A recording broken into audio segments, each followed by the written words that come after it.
Accucare Physical Therapy and Sports Medicine in Brick, New Jersey offers a state-of-the-art facility with all the best and current treatments. With athletic trainers, massage therapists, and doctors of physical therapy, Accucare has everything you need to stay healthy and perform at the highest level. Cupping, stretching, laser therapy, compression boots, and a full-body cryo chamber are just some of what you can expect at Accucare. Check out their website and social media links in my bio. No prescription is needed to see them. So call them today and start feeling and performing at your best. Again, thank you to Accucare for sponsoring the Shore Football Report.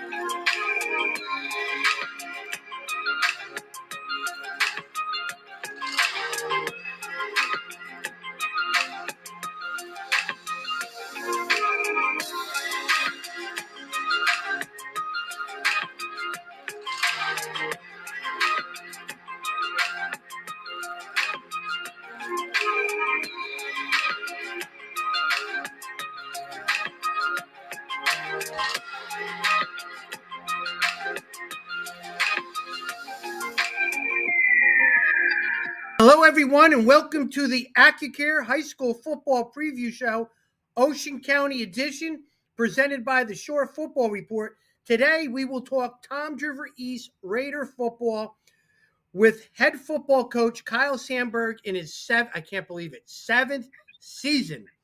Wow. You are old. You're officially old. When you go from 6 years to 7, you're old. Yeah. I'm old, man. I feel it too sometimes. It's cool. I used to be the young kid. Now I'm kind of the old guy. So. Oh, we're going to have some fun. Now you are now officially a veteran and you're old, and there's nothing you could do about it right now. No more rookie stuff with that. But let's talk about something new. And something new happened to the Shore Football Report. Actually, two things now. First, we have a sponsor, and Accucare in Brick. Pam Anthony, the founder and owner of the physical therapy in Brick, which helps athletes recover, rehabilitate. Tell me something, how important it is to have somebody like that around your program to rehabilitate and get them working wonders on Friday nights. It's huge. Are you kidding me? I have the best training staff in the Shore Conference, and obviously something like that is beneficial to all the players and even coaches. I feel like sometimes I'm running around. My training staff looks at me more than my players. So to have that sponsorship and have people that support you is everything. So no doubt about it. She's got a vision that I loved, and we're on the same page about the student athletes. You know, she educates the families that come in there and works with them, and it's a really family-oriented atmosphere. But she's all in. She's all into the athletes. Great. Yeah, that's what you want. And the other big news was Scott Stump is back. Scott Stump is back. We got him back on the sidelines. You know his worth in the Shore Conference. But now he's with the Shore Football Report. He's got the energy. He's back. Tell me one thing about Scott Stump. And you were talking about him covering you as an athlete. Yeah. These players don't know. The players don't know him, but all the coaches were messaging me. That's awesome. Just when he first said that to me, I was excited because I remember as a player and even as a fan in high school reading, high school football, it was always Scott Stump. You always read his articles. And then eventually, when I was playing, he would interview me and he had these articles written up. And it was just really cool to be part of that and his work. So, for you to bring him back, it was like, wow, it's been so long. And he thought about the old days of playing. So these kids don't know that, but he's done fantastic work and a great job with the Shore Conference. And I was very thankful for him and all the publicity he gave me in high school. So the reaction I got from the coaches was incredible. But I told Scott that what you told me and he started laughing. Goes, I remember interviewing him. I remember covering him. But yeah, he's a great guy and just elevated our program even higher. Yeah, So we're going to have some great ammunition to cover the Tom DeVries Raiders this season. And let's talk yeah, about you now, real quickly. Your process, your resume, point A to point B, when you started coaching to where you're now. You're in your seventh season as a Raider football head coach. Tell us your process. yeah. I mean, I can't believe it's 7 years as a head coach. But I think we're in my 12th year of teaching and coaching in high school east. And it's been a fun ride, an enjoyable ride, and we've seen a lot from ups and downs. But um, we're now in 2022, so my coaching resume clearly, like I said, I my first gig actually coaching football in the short conference was actually at the All Shore game back in 2010, 2011, whatever it was.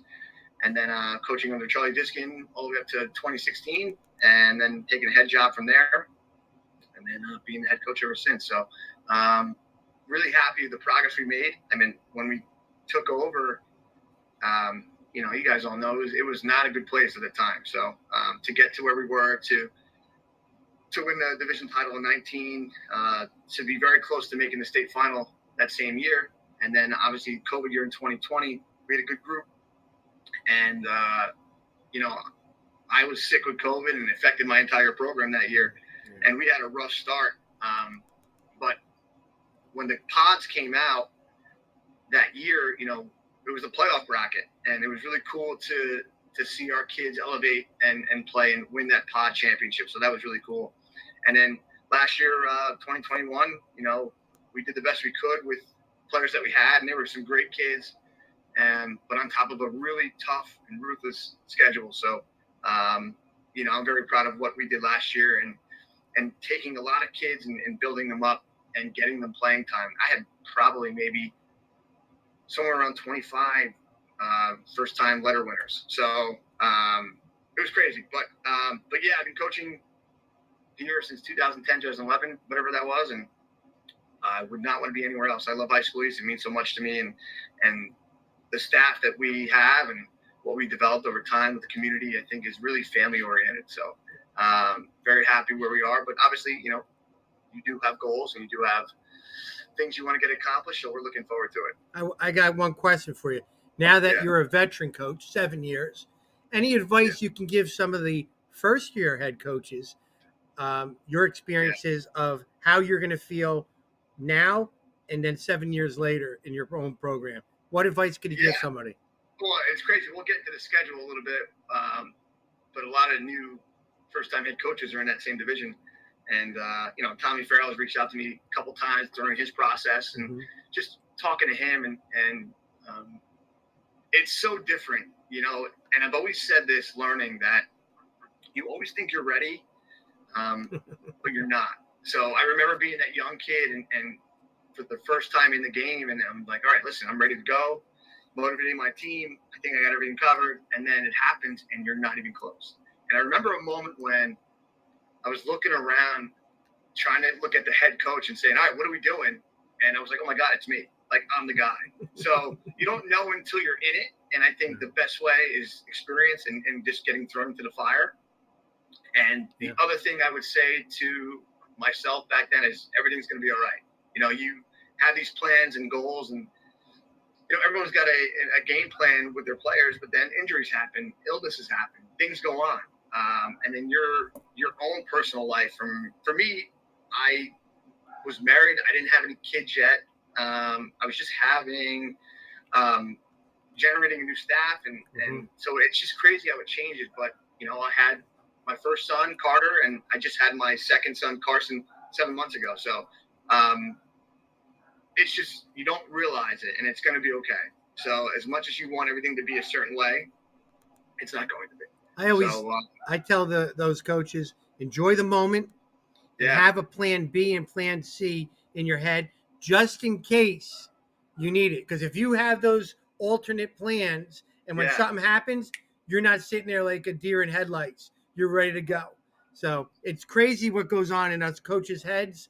And how quick this, you got to think of it, and how quick you got to react and do it. So the scenarios that happen in our heads would scare people if they broke up our heads to figure out something this happened. Okay, we're doing this. How'd you know that? I've been thinking about it. You've been thinking about that? Yeah, That's crazy. Yeah. it's a chess game. Everything's Yeah. a chess game, and it's nonstop for us, and everyone's profession is very different.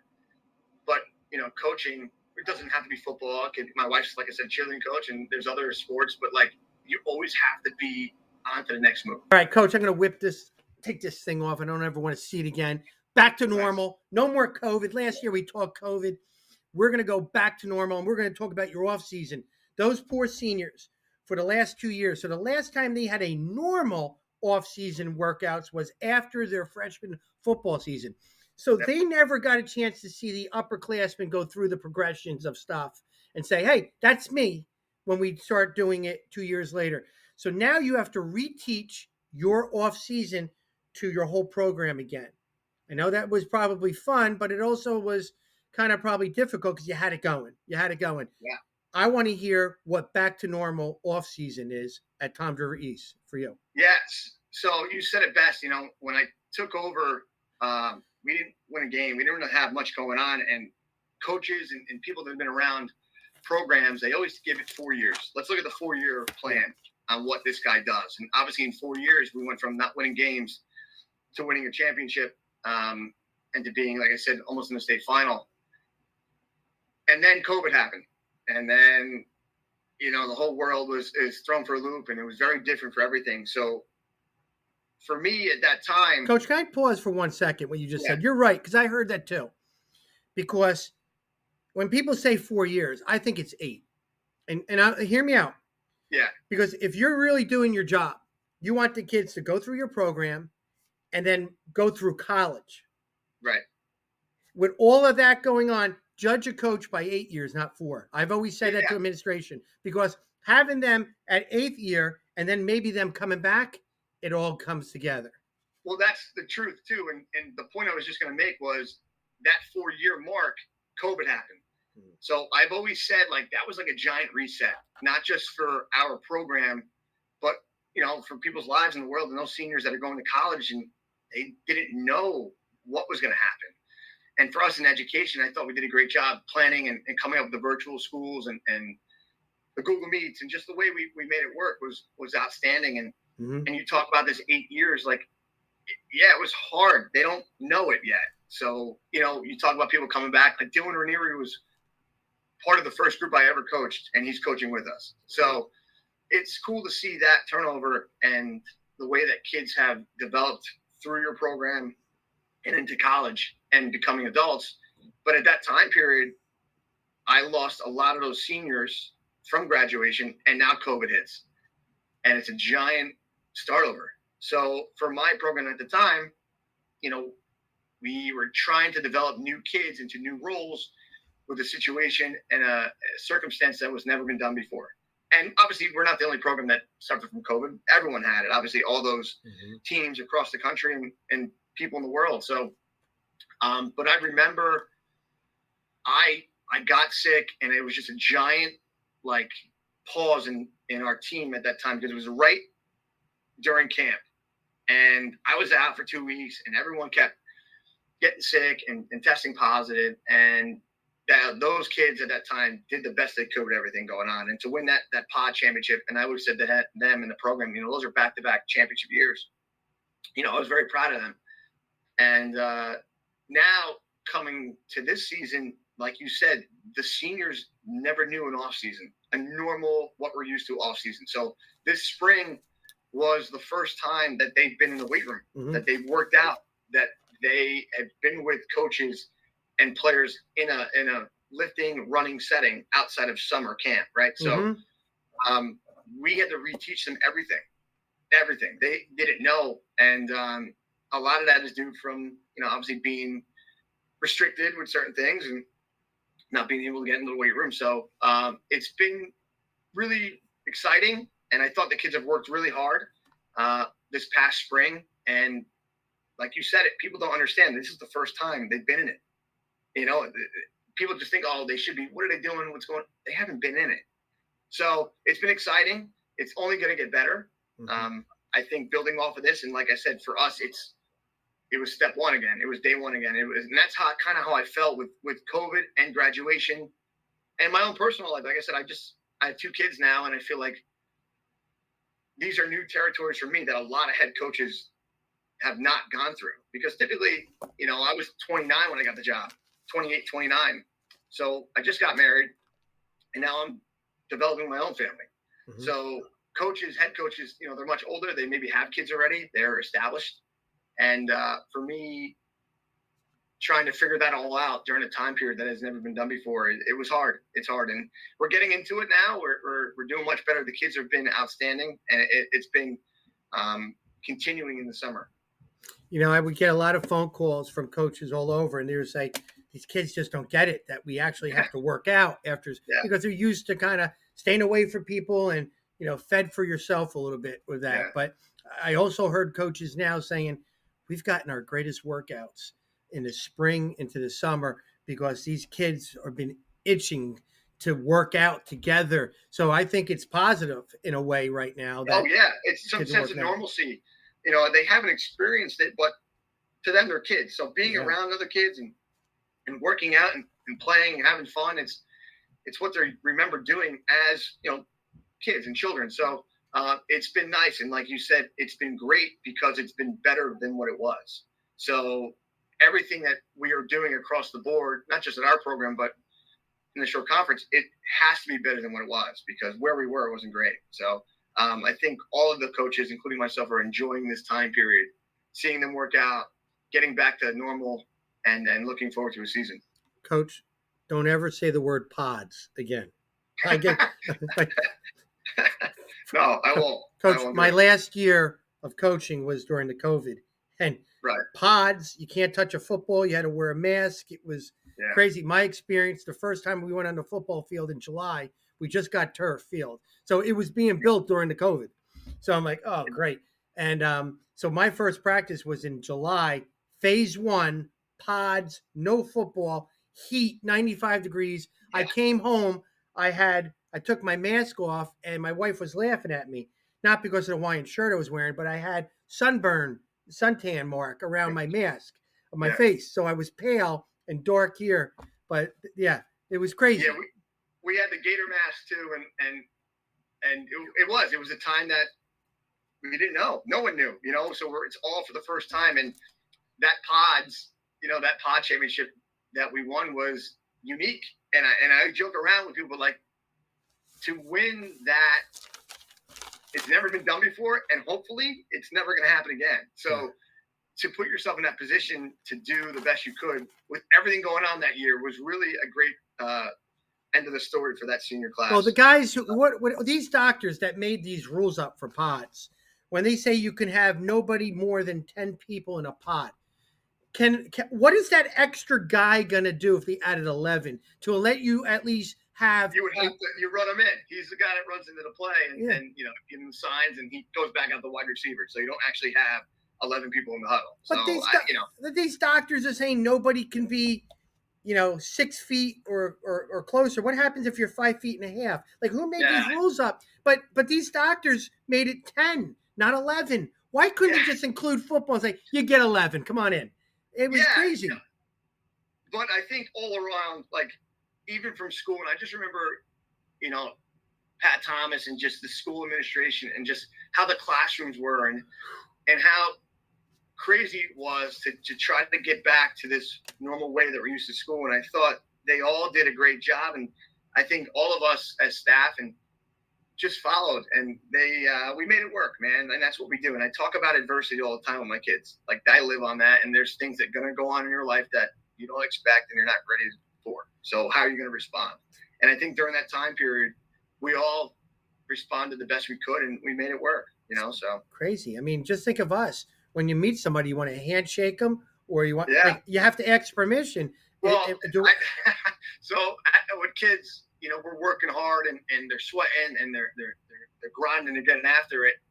And maybe a year prior, I invented what I call an air pound. So, kids would pound you. So they were all sweaty and they were gross, and they try to give you hugs and it's, handshakes. And I'm like, guys, listen, air pound it. We're good. And then COVID hit, and then it was really like, listen, air pound. I like it. I always laugh about that now because I still do it today. because their kids are so respectful. We try to do a good job teaching them character and just being adults and proper people as they get older. So they all come, try to give you a handshake and a hug, and we love it. I mean that sincerely. It's great. We're glad the kids do it. Air But they're all pound. gross. You Air pound. So you invented the No. air pound. All right, Coach. Now I want to hear of your 2022 Tom River East Raider football coaching staff that you were talking about the other day to me. One quick question. Yeah. You're not the young dude anymore. In my eyes, you're getting there. You're getting old. You're 35, seventh year. Yeah. Is there anybody in your program coaching with you that's younger than you now? Yeah. Oh, yeah. It feels that way now. I'm in the middle of the age of my program for my staff. But when I first got the job, I was the second youngest on the staff as the head coach. Okay. I had Vinny Arminio with me, and he was younger than I was at the time. And then it was me at age, and I was the head coach. So I just remember looking around, and I always tell the story with Frank Giannetti, but like something happened, and I was yelling at Frank to hurry up. And he said, respectfully, he was like, "Yeah, coach, no problem. I'm sorry." And I got real nervous. And I was like, I would "Oh my too. God." Well, that's the other thing. Like, he's a big guy. So I was nervous, one, that he was going to crush me. But two, like, I'm yelling at an older guy that, who's going to listen to this young kid. So it was cool. And he's been great. And, everyone's been great when it comes to the age stuff. But yeah, I'm not the young guy anymore. Let's hear your staff. I want to hear some of those guys' names. Yeah. So we're all this year are really going to coach both sides of the ball. But some people are going to have more emphasis on their role in that. But we'll start defensively. Dan Sakala is going to be our defensive coordinator. It's his second year. He's really excited about it. We're excited. He's anxious to get back on the field and really turn it around, and we're thrilled. I know the players are, and my staff is. So Dan is going to run the defense, and then Frank Giannetti is going to continue doing the D-line, which he's been for me. Him and Joe Arminio Jr. have been with me ever since I started. So Joe's going to be doing the linebackers. And for those two to be with me through everything has been great. And to just see them develop in the 7 years has been fun too. So Frank doing the D-line, Joe doing the linebackers. And then Dan is pretty much going to focus on the secondary. Then on the offensive side of the ball, I'm going to be running kind of the quarterbacks and the running backs. So like I said before, we all are coaching different sides. So Coach Sakala is going to also really run with the quarterbacks too, which frees me up to help out with the running backs. Where Andrew Bilodeau, he's going to really focus on that, where he's done a great job. He's been with me the past couple of years, whether as a freshman coach or being as a varsity assistant. But I'm looking forward to that again. I know he's thrilled to be back up here and really on the offensive side of the ball where he probably wasn't last year. Tony Durkin has been an absolute wonderful piece to our entire program. He came back in 19 and it really helped me out from a schematics, X's and O's standpoint. And he's just a wonderful person to be around. But he's been flip-flopping in different areas. He was doing running backs. He was running the offense. And now I got him back on the offensive line where he first started with me. So I'm thrilled to have him there. And I know he's really excited to get going too. Steve Petrosino is in his second year too. He's been coaching the wide receivers. And he's been a great addition last year. He's a tremendous coach. He loves the kids. He loves learning. And him coaching wideouts has been great. He enjoys his time there. He picks up very fast. So him learning coaching football, I feel like wide receivers is kind of the easiest to pick up first. And then he's been asking a billion questions and just wanting to learn. So it's been great. So that's pretty much our varsity lineup. I have Matt Hughes and Dylan Ranieri that are going to really focus on the freshmen. And in years past, I've tried to bring the freshmen with the varsity because we only have a certain amount of paid spots for coaches. And I don't want to send two coaches down to the freshman level when there's only 15, 20 kids down there. So a couple of years ago, I had brought the freshmen up. So all of us were up there coaching everybody. And it's been great because you get those kids for 4 years. This year, I have about 35, 40 freshmen that are in there. So I had to put them as a separate group. And Matt Hughes did the offensive line last year, and Dylan Ranieri did the linebackers for us. And those two guys are younger guys who are energetic, love coaching, love kids, and love to be part of it. So they're going to be down there with the young group getting our future prepared. So that's their coaching staff. And coach, Yep. it's very, very important for a head coach to be comfortable with his staff, which I know you Yeah. are. You talk Yeah. always about your staff, your staff, your staff. Some programs they force you. You got to take this guy. You got to take that guy. You got to take this guy. But you got a bunch of guys that you feel comfortable with. You're very, very excited about, and that makes you as a head football coach very, very productive, right? Yeah, thank you. It wasn't always the case. I mean, every year I feel like I always had someone go or someone retire or just bring someone new on. Which is and okay. that's another thing for young coaches. Like, it's going to change. Yeah. And it's how you adapt to those. And it's hard to find good coaches nowadays. It's really hard. I feel like it's hard to find people that want to work in general. But, to find coaches that can make the time when the practice is to be there for the kids, it's tough. So, I love my staff. We actually just went out past weekend and try to do as much as I can with them to make it like a family-oriented style. I told you that. So the more that they feel like they're appreciated, the more buy-in that they feel like they have, the more they want to be there. The more fun it is. So I try to make them have a great time as much as they can. Right. Probably the most important thing is love your players. That's it. Love your players. If you can get your players to understand that you care about them, I feel like our players do. I feel like, everyone that has graduated through our program, I've always told them that. I said, listen, this is not the end. I said, it's just a different chapter. It's not the end of the story. So you're a lifetime for us, So once you put on a uniform for me, I'm always there for you. Doesn't matter. Does not matter. My phone is always there. Give me a call whenever you need something. I feel like they understand that and they know that. So unless you get a butt dial at 3 a.m. from a player. That has happened. But it sometimes wasn't a butt dial, but sometimes they were like, hey, I need help. All right, what's going on? So, but that's what we do as coaches. That's what we do as teachers. That's what we do as people. So the more this kids and the community understands that, better we are. The more people in your program, the more you're going to love. And unfortunately, you also may hear some of their problems, because if they have a problem, you have a problem, because you love your players. It's never ending. And I've always said that, like, a lot of jobs could be 9 to 5, right? And they're done at 5, or there's nothing on the weekends. Coaching, it's 24/7. It is 24/7. And like you said, if a kid's got a problem at home, well, it's your problem. If one of your staff has an issue, it's your issue. So you always have something going on, and your phone's never off, and you're always worrying. It's kind of like just being a father, right? So it's just, you're always nonstop thinking about your players, your staff, and then on top of it, you only got your personal stuff. You got, your own wife, your own kids, your own job, so your own family, So it's just, it never ends. Coach, we only have the kids for 2 hours and 59 minutes, because those of you out there, we don't go 3 hours. But when you have a kid that's showing, he's wearing his emotions on his sleeve, and it usually is a problem in the classroom or at home, I always tell the coaches, if he's doing that for you now in front of you, the other 21 hours when he's home, think what he's doing there. Yeah. So he's not thinking anything else. So he needs to be loved.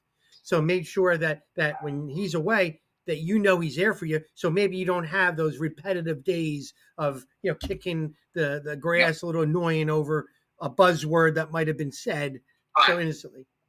I say to my staff often, sometimes we forget, we want to win. We want to be productive. We want to be competitive. We want the best for our kids. And sometimes we forget, but some of these kids out there, their time at practice is the best part of their day.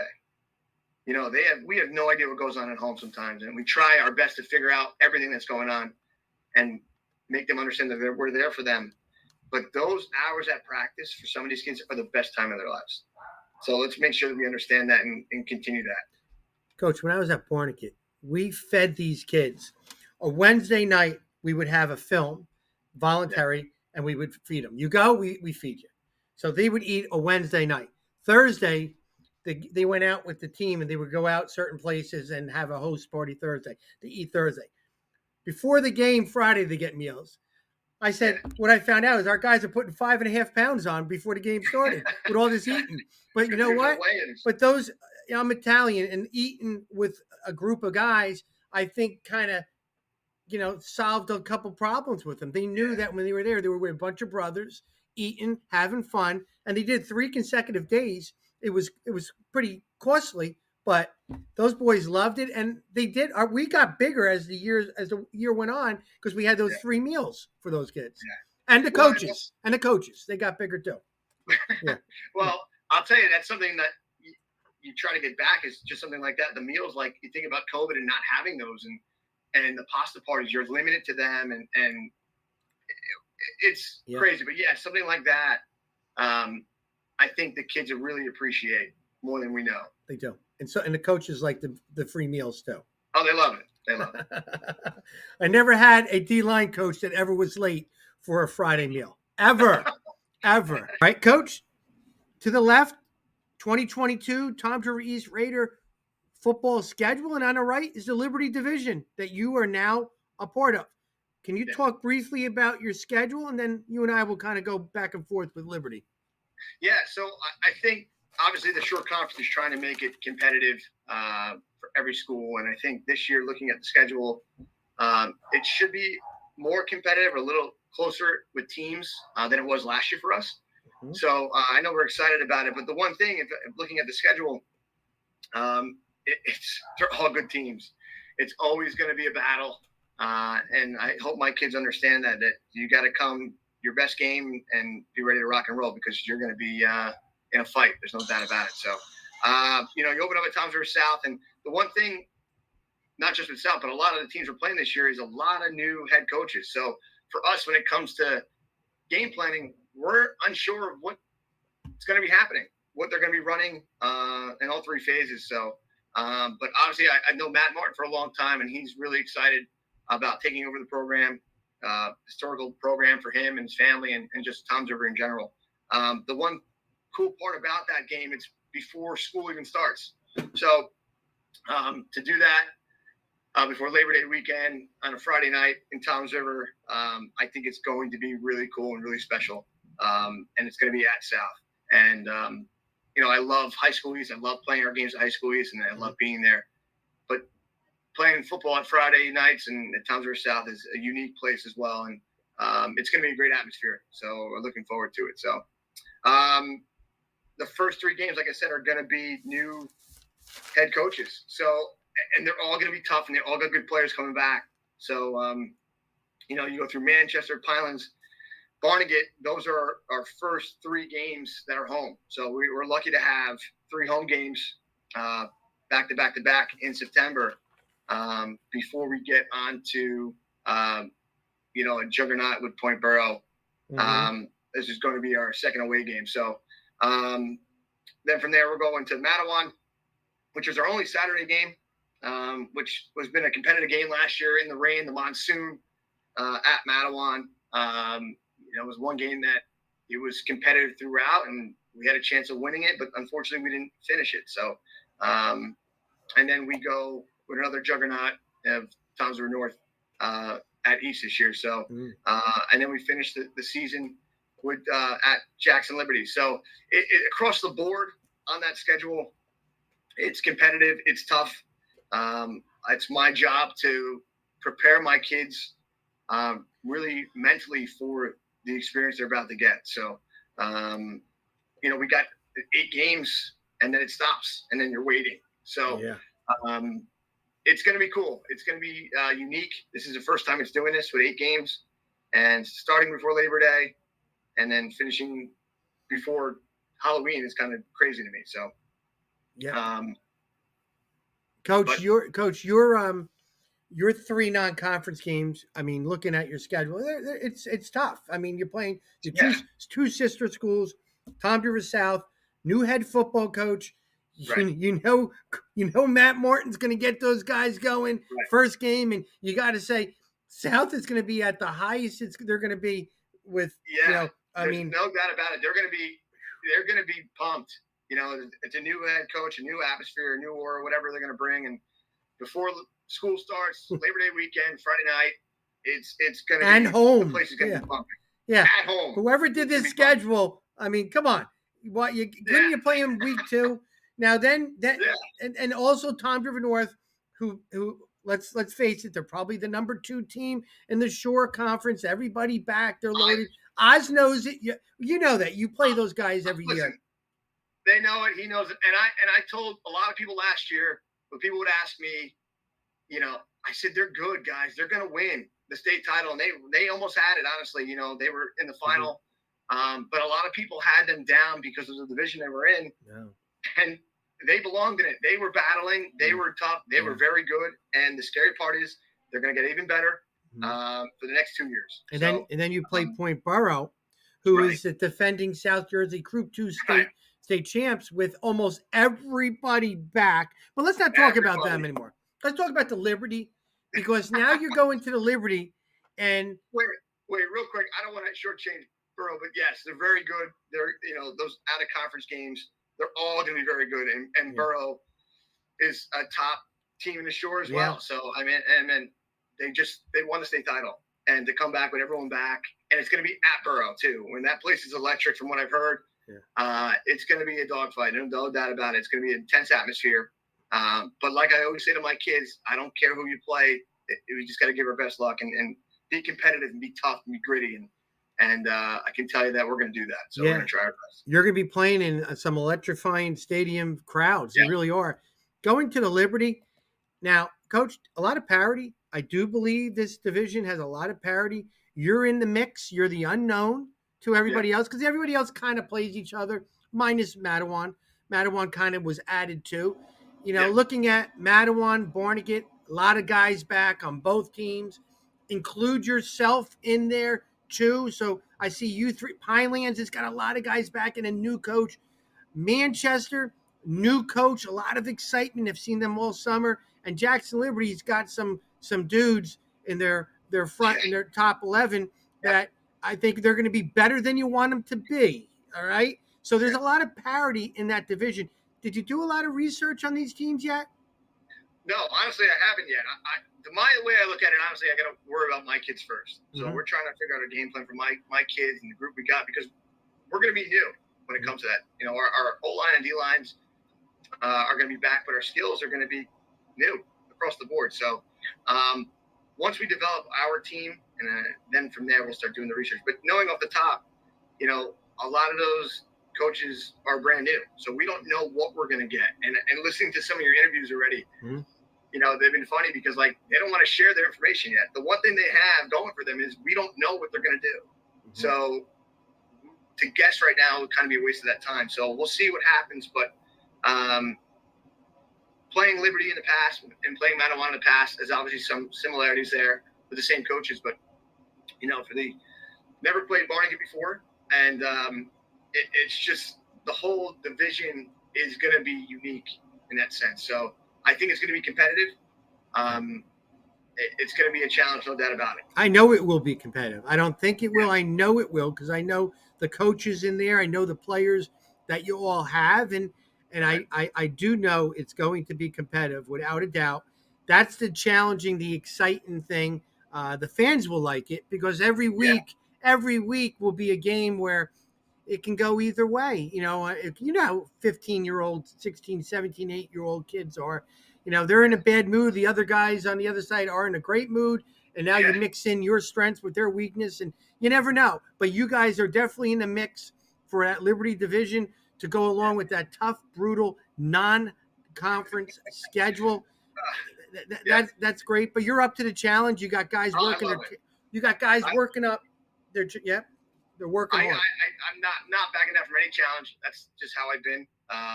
The underdog mentality is something that I lived on and try to instill into my kids, and I think we've done that over the course of time. So I love the challenge, but as you say, it's gruesome. There's no doubt about it, especially the out-of-conference games.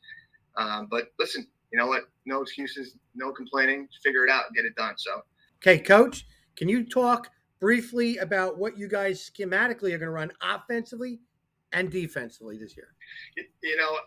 every one of these interviews I listen to, every head coach is kind of the same. Where like they kind of want to say it, but they kind of don't, and they don't want to give too much information, especially the younger guys because we don't know anything. So for me, I've been a two-back pistol, but again, that could all change based on the players that I have. So we're evaluating that now, and I've always believed that coaches should adapt to the players that they have. I mean, this is not college football.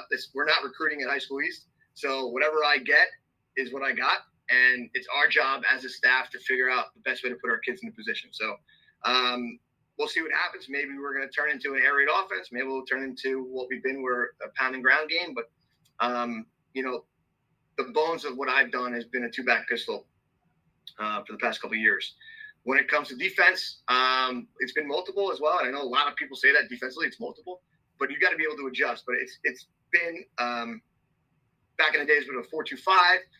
It's been a pretty much a 3-3-4 here and there, but really the bones have been a 4-3 structure. So in that 4-2-5, that outside backer is really a fit defensive back. But we're going to work off of 4-3 right now. And then, like I said, what are our strengths as a team and as a program? Do we need more linemen on the field? Do we need more skill guys? So it depends. But the best answer, I know you're looking for it, as you look at that face, the best answer on both sides of the ball, we're just multiple. Multiple, yes, Coach. I was a coach too.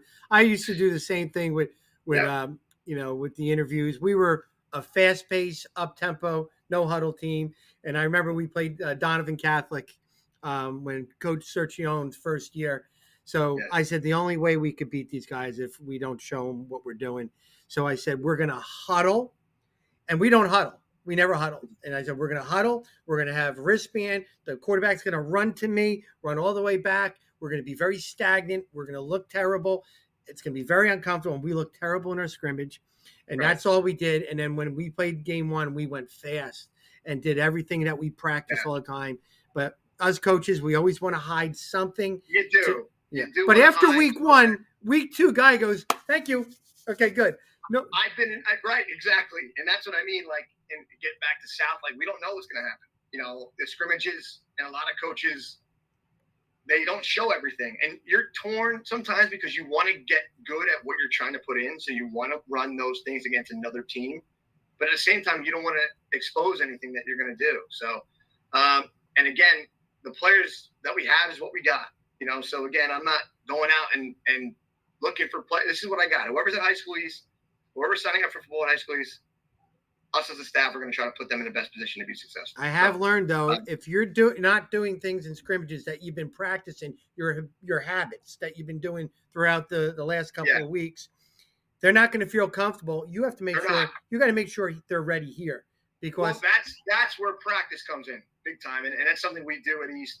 I've tried to make practice a game-like atmosphere as much as possible.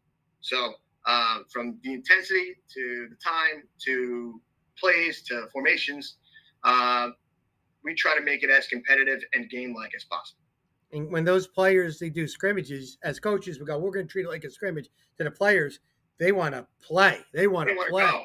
They want to go. They want to show it all. Can we run flea flicker? Can we run reverse? And there have been times where like there's some different coaches how they handle it different. Like to me, a scrimmage is another practice to me, and it's just against another team. So there's some coaches that they treat it as something different. So it's based on what you are as a person, as a coach, and based on the players that you have and what you're trying to accomplish. It's also very important to have a nice relationship with the guys you're scrimmaging, because when that click goes on, that camera, and the thing's going, and every play is going to be out to everybody there. Sometimes competitive juices fly a little bit. Yeah, it's good. It's good. And I think, you said it too in the other interviews, but like our Liberty division, our group, they're good guys, man. The coaches are great guys. And, so we're all looking forward to it. That's right. Yeah. All great guys. You want them all to go undefeated except 1 week. That's so funny. Every times people would say that, hey, I want you to go 11-1 this year. I say it all the time, and I say it to anybody who gets a job and anyone that we play, and Tommy Farrell talked about it on here. But, I hope everyone does really well. I hope they all win every game except the week we play them. So, I just think that's kind of what we do as coaches and people that really care. So, I wish them all nothing but the best, but, I want to win, no doubt about it. All right, Coach. This section right here, we talk about top position groups, but this is coming from the Shore Football Report. While you guys Oh, are okay. working out and doing all that training, Yeah. I'm dissecting every program, trying to figure out what units are the strengths of every program. And I'll tell you what, you've done a good job with that, man. You really have done your research, and it's been cool to see how you've been posting all these videos and reports. I So got good my stuff. magnifying glass and I'm checking out the Yeah. rosters and research, talking to people. Here's what I got from you. You ready? For Tom Driver East. I believe your for offensively is your O line because of the amount of bodies you have that are workable with all the graduation you had. I think your O line's your strength. Would you agree? Yeah, no, I would agree. They're all coming back, and from the skill point of view of offense, we graduated a lot. The wide receivers are coming back. Yeah. But your quarterback, your running back positions, they're gone. So the old line has been there. Some of them are going to be their third year starting. Right. So, but again, totally up to them. But yeah, the strength of the offensive line is probably the best thing we have right now. Right. So, now looking on the other side of the ball defensively, I see a lot of workable bodies, and I know Coach Giannetti's doing this. He's feeling pretty good because defensively, I think your D line is your strength. Yeah, and kind of the same thing. It's mirrored. So if your O line is going to be your strength, ideally your defensive line will be the same thing too. But yeah, Frank's excited. We're excited because there are a lot of people that can play those spots, and I think we're going to do that this year and rotate a lot of those guys and getting them some time on the defensive line, without a doubt. So it's hard to do that offensively. You want to keep your O line the same as much as possible because it deals with teamwork and chemistry. But your defensive line, you can rotate those guys in, and we have a lot of guys that can play. Now, I think special teams, and it's funny, we talked about this earlier. We kind of lowball other athletes. We don't want people to know this kid's fast or this kid can throw the football this far. But when we have a kicker, we tell you everything if he can really do it. I seen Mike Bruno kick in Shore Best Camp. He's got range 40 to 45. He's got that thump, that loft that kicks it. He's a legit kicker. He's one of the top kickers in the Shore. So I think your strength is your kicking game. Yeah, and Mike Bruno. Doubt about it. You're right on that. I mean, you've been right all around. But Mike Bruno is a kid that has been working his tail off for the past few years. And we had several good kickers. From Marinelli to Costa to now Bruno. Mm-hmm. And I just think his work ethic and what he's done, he would train, he would work out in the weight room, and then he would go on the field and he would practice kicking. We would be game day, and he would show up hours before and practice kicking. Mm-hmm. He would go travel across the state, maybe 2 other states, and try to learn how to get better at kicking. That's just the type of person he is. He wants to be the best out there, and he's been doing a great job with that.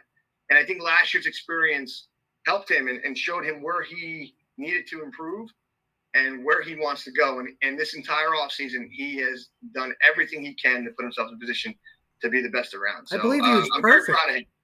I think he was perfect last year in extra points, wasn't he? He was great. I mean, there's a lot of things that he does really well. And when I tell him that, he still doesn't believe it. So he wants to be even better. And that's just the type of kid he is. And, we're excited about that. No doubt about it. And it's special when you have a kicker, especially in overtime games. Because there is something, the ball starts at the 25. We've had years, we had a kicker that can kick 45, 50. And I would just tell our offense, don't move back. Just at least stay at the 25. And we were field goal range right from the get-go. Yeah, it's nice. It's a nice weapon to have. And that's something, like I said in the past, we had at East, and our kickers have been really well, and just Costa more recent. But Bruno is ready for that, I think. And there's been times, I remember last year in the game, there's an opportunity that I wasn't sure if I wanted to kick it or wanted to go for it. And actually I went for it. And I remember Mike being upset about it. And I think he looked at it where, like, I didn't have faith in him, and that wasn't the case at all. But I remember him talking to me about that. And the fire that he showed me, it meant a lot because it means something to him. So to have a kid like that wants to go out there and do well for his team, because think about it, kicking is very similar to like a quarterback assist because you see it. When someone messes up, you see it. Sometimes an all-line D-line, there's a mistake, you don't really see who it was. So Mike likes that pressure. He's looking forward to it, and I'm excited to see what he does this year. Listen, you try a 50-yard field goal and he misses it, it turns into a punt. So It wherever the does. ball lands, people don't realize, like, what is he doing going for a 50-yard field goal? If he's got the reach, but he shanked it and it landed at the 3, it's a punt at the 3. People don't realize that in high school where that goes in. Coach, that's a good take. So I was pretty good with my Yeah, you my made me positions, laugh. right? You did. And you do your stuff well, dude. You did a good job at that. That's I impressive. didn't want to tell you, but I actually have a drone that flies over your practices, Yeah. and I've been pretty good It's with funny that. because we've seen the drone, actually. We're wondering where this comes from, but now we know. All right, Coach. Now let's hear about these players you got that you're so excited about for this season. It could be returning players, newcomers, guys to look out for offensively, defensively. Let's hear some players. Yeah, so like I said, we started a lot of kids last year, and I think there was 11 of them that lettered that were sophomores or freshmen. So we're a younger group still coming back, but our line is obviously the most experienced, like we talked about. And we have a couple guys that have lettered. It's going to be the third year lettering, hopefully. But then we had breakout players like Joe Rome last year, who was his first year playing and fell in love with it and was incredible last year for us, and we're looking forward to him again this year. Ryan Ushak was season-ending injury week 1, and he has been waiting to come back and been doing everything he can to put himself in a position to be successful on the field this year. And then Derek Weltman is another kid who is going to be a returning lineman for us who played as a sophomore. So those 3 guys really, as seniors, are really taking ownership and looking forward to it. You know, like Joe Scala is a guy who a lot of you guys know from last year, and I don't know what his role is going to be. You know, it's really up to him and where we want to take this team in the direction that we want to go. You know, the quarterback role is wide open for everybody. I have a lot of kids that could fit that. But Scala is a guy that's been trying to get there, and he played a lot of defense last year. But he's a senior who's coming back. So Amari Phillips is another senior that, you know, he did a great job last year for us and really needs to understand his role going forward and needs to mature and be the guy this year for us as a senior. So, you know, I always hate these segments because you're always going to leave out somebody. But there's a lot of kids that played for us last year that got time last year for us that I think are going to have big years. I really do. I think this is going to be a big time for them. And one of those kids right now that has worked his tail off well, since last season that played was MJ Williams. MJ is a kid that was probably not in the best shape, but he really took this offseason to make himself known in the short conference. And I think he's going to do that. Good. And his best friend, you know, Jake Buckman, has really done a great job of doing that as well and working hard and putting himself in a position to be successful. So there's a lot of kids. Like I said, I can name all 25 of those starters that lettered. But, you know, I just think a kid like MJ worked his tail off. And I'll tell you one senior that didn't really play a lot, but really took this offseason to get himself in a position to play is Chris Gallo. Chris Gallo got a lot stronger, got a lot bigger, and really wanted to put himself in a position to get on the field. And I think he's one kid, along with several others, that really took the time this offseason to put in the work and shows, man, he looks great. So a lot of kids have been working their tail off this year. And I can continue going on with this for another 10 minutes with all my players. Yeah. But I have a lot of kids that have a lot of potential, but it's not much of anything if they can't live up to it and prove it. So you got to do something with it, you know. So we already talked about Bruno. So, you know, again, there's just a lot of kids that I think are going to do well this year. That's That's basically when I did research on you guys without talking to you. There's a lot. Yeah. You have a lot of There's a lot. I guys. got a lot. I mean, the quarterback position alone. I mean, I talked about Scala, Brandon Pines, and Aiden Zinn are guys that played quarterback last year, Yeah. whether it was the freshman level Yeah. or the JV level, or tried to be the varsity starter last year. So the three of those guys, Yep. and along with others, and I'm not trying to shortchange anybody, but the quarterback is wide open. So whoever that guy is going to be is really going to, take the pulse of the team and really move some direction that, we're going to have to go. But there's a lot of kids that have the opportunity to play. And I feel like if you talk to any one of my parents that been through my program with their kids, there's no entitlement. So like what you did last year, it doesn't mean you're going to be that guy this year. So you got to work for that. You got to train and be tough and show us that you can do it this year, because that's nothing last year. It's done, So every kid has the ability this year to start and play and find a spot in all three phases for us this year. And that's what I'm excited about. And I think the kids really understand that, and they're looking forward to it. Even the younger kids. I mean, I got two.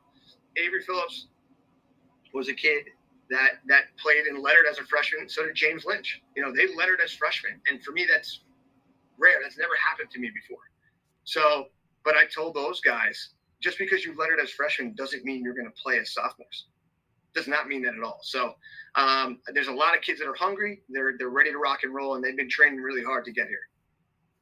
Coach, you just put all the pieces on a table or on the whiteboard, whatever you do, and you play your best 11 and see where they're at. But you do have pieces. You have guys that, we got to see how these combination works. So this combination.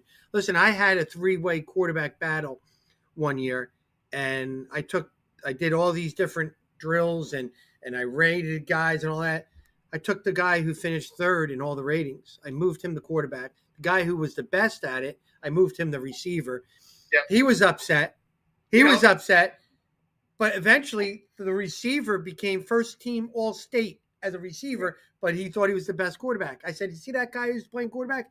He can't play any other position except quarterback. You two could play other positions. So you got to figure what's best for the team. Well, that's what people don't understand, I feel like sometimes. A lot of parents, they don't realize how hard it is. We have to form a team. Yeah. Like, we have to look at our pieces. And you might feel your kid is the best. We'll keep using quarterback. Your kid's the best quarterback. But for our team, we need him to do something else. Yeah. So that's something that a lot of people don't understand unless they're in this, position that we're in as head coaches. Like, we have to take those pieces and move them around and put them in a position to make our team the best it can be. So your kid might be the best quarterback or running back, but we need him to play guard because he's one of our bigger guys. He's going to do it. Yeah. So that's how you fit and form a team. Coach, the other thing is some of our best teams we ever had, we moved a fullback / running back / tight end to guard. Yep. We became a better team. When guys make sacrifices and instead of wearing 41 and you're wearing 55 now, that's when you got a good team. I tell this story to my kids all the time, and I'll never forget it. And you talk about sacrifice and putting the team forward. Anthony Conchigenias was a kid that played for me in 2018 who was the fullback. He was a starting fullback next to Frank Giannetti and Alex Smith. And for 2019, we did not have a big line at all. Like, our average was 5'10", 200 pounds. That was our line for the 2019 season. But Anthony was a kid that was a hard-nosed, tough, gritty kid. Right. And I looked at Anthony, and I pulled him into the office, and I said, listen, Ant, you want to be the fullback and running back that you've been in the past. We might have the same season. But if you come play offensive line for us, we're going to win a championship. And he did. And ended up doing it. So, like, kids like that is what you want. And the more kids that can be like that, the better the team's going to be. If they understand about the team, then we can do wonders. So those are the stories.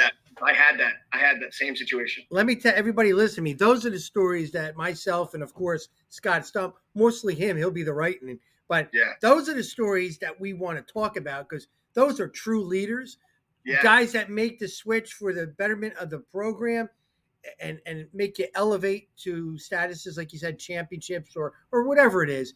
Those are the stories I like to talk about. Yeah, Those are the that's guys. what it is. That's the Unsung truth. heroes. So, Yeah. yeah, it was great, man. Coach, He's a good kid, and more kids got to be like it. Coach, thank you for coming on the show. Thank you Yeah. very much. That really hit home when I was doing my stuff on you in 7th year. I went, wow, 7. Yeah. 7. It's gone quick. Yeah. Too fast. Yeah. And So keep going at it. You got it going on. You got a lot of guys, a lot of excitement. I mean, you're going to be in big games this year, exciting crowds. That's what you signed up for. That's what we do it for, That's man. what you do it for, right?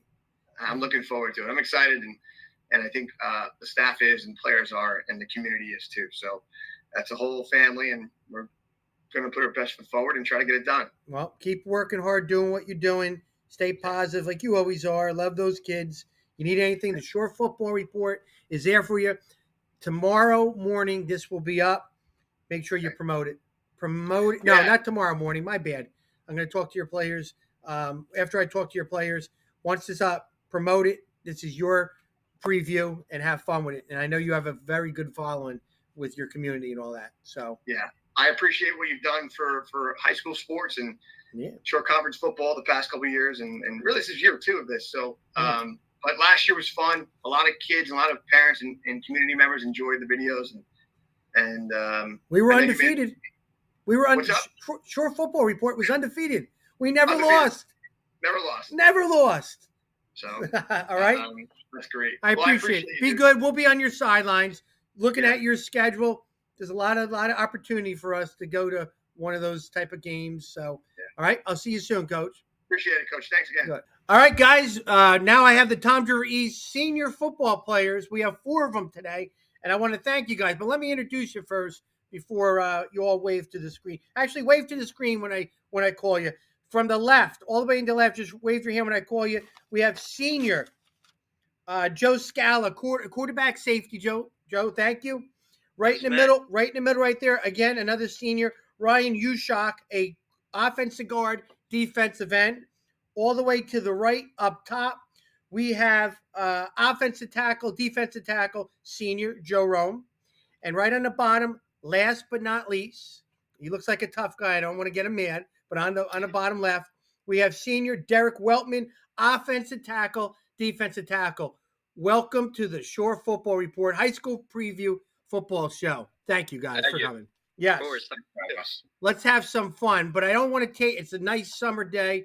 I don't want to take you too long. We always go 10 to 11 minutes. Let's just jump right into it. I got some questions. I do a lot of research in every program, but there's something more. I want to get to know the personality of you guys, of your program, and you're going to help me out. You ready? Yep. Let's do it.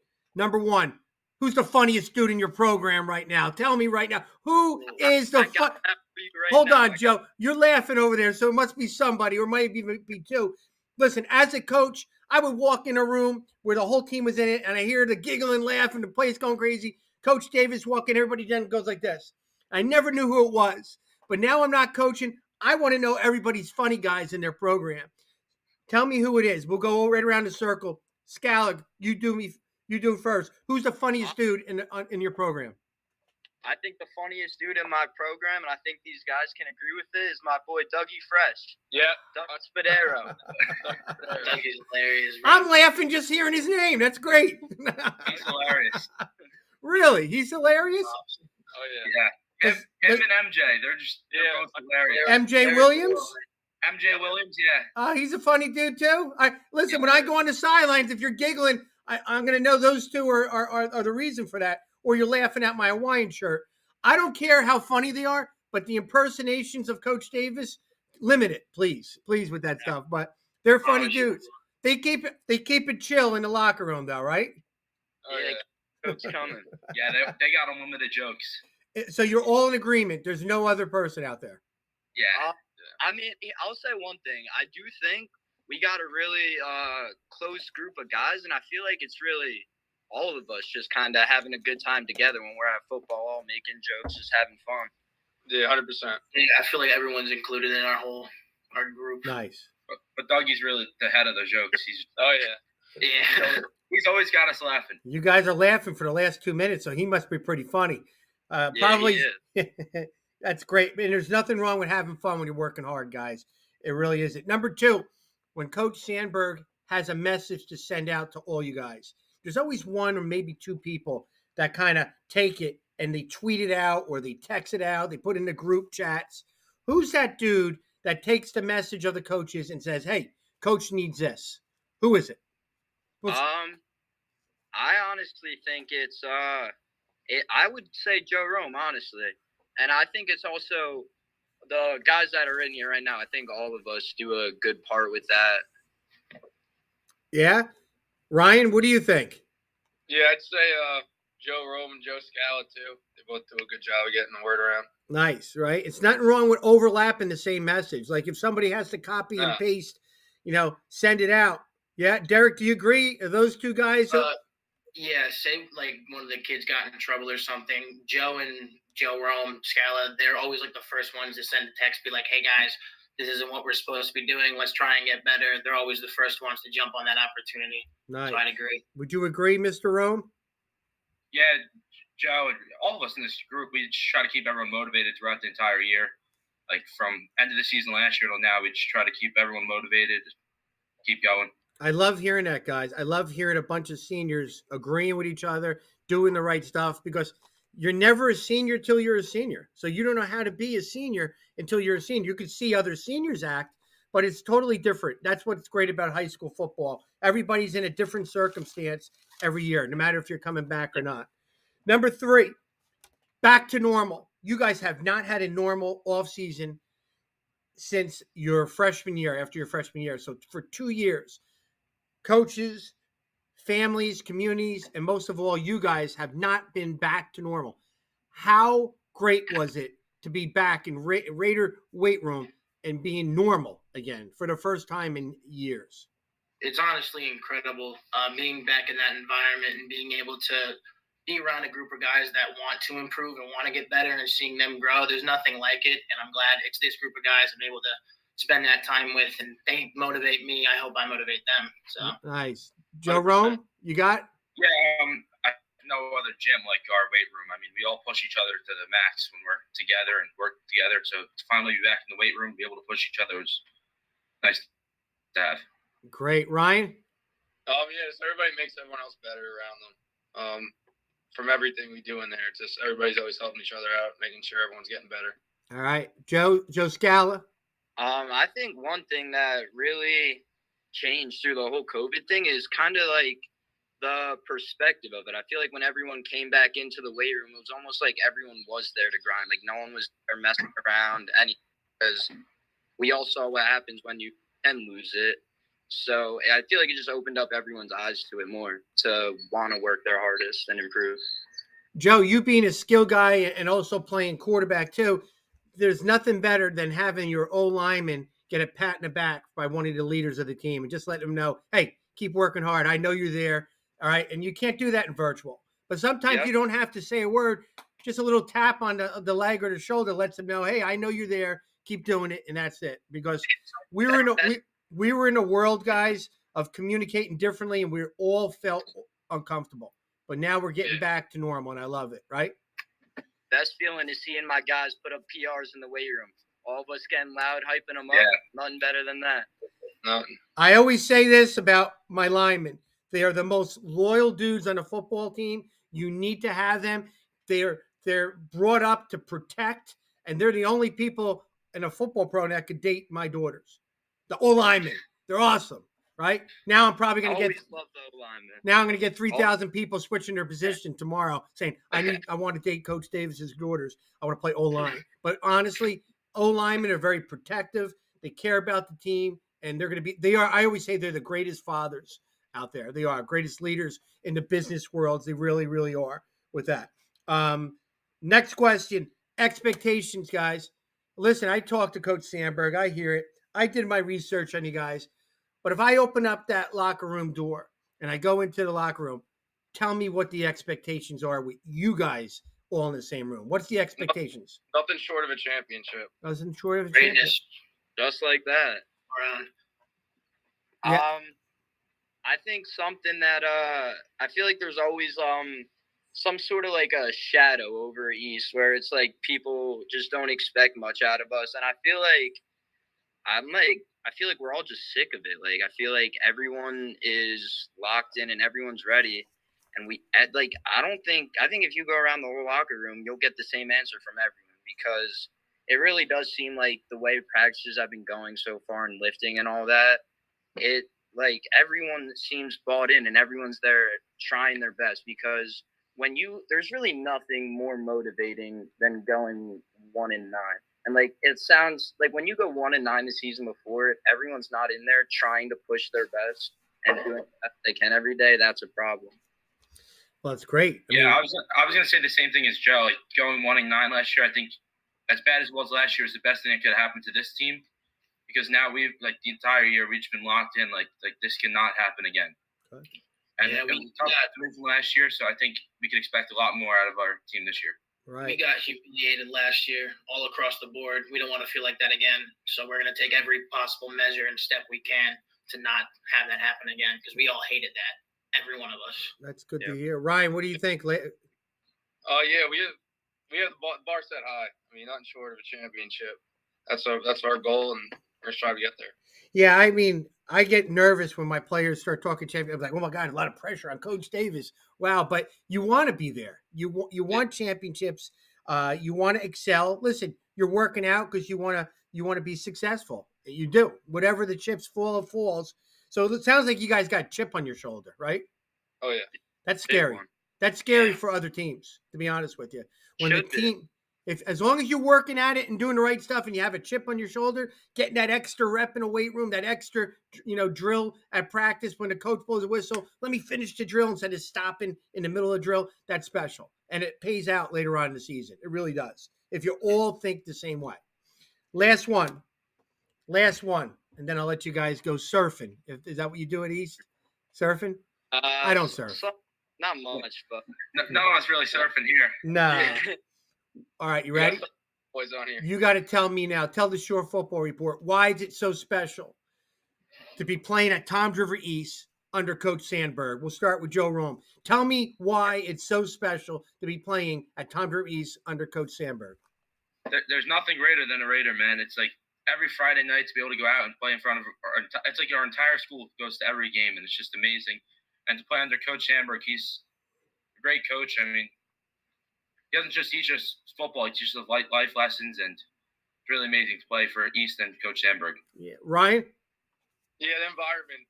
There's nothing like it. Playing under the lights on Fridays at East. There's nothing better than that. And Coach is great. He's a great motivator, and nothing better than playing for him. Derek.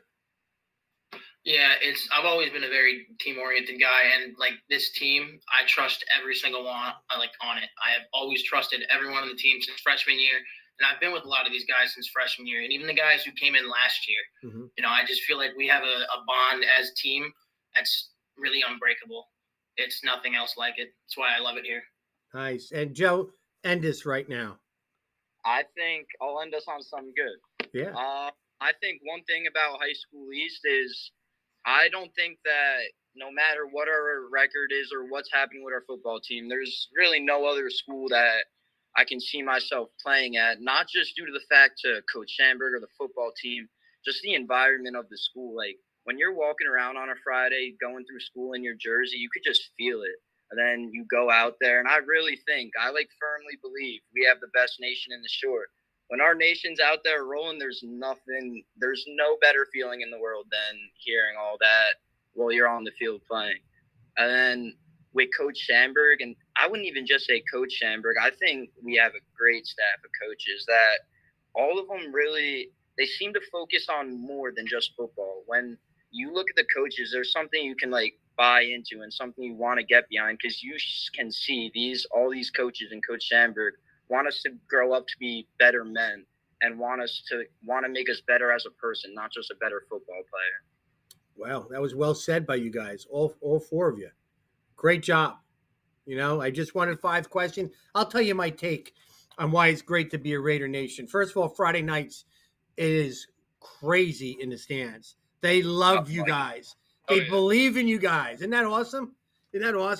You call it, What's their names? The fans, Raider Nation or what? Nothing like Yeah, that. it's Raider Nation. Raider Nation. Okay, cool.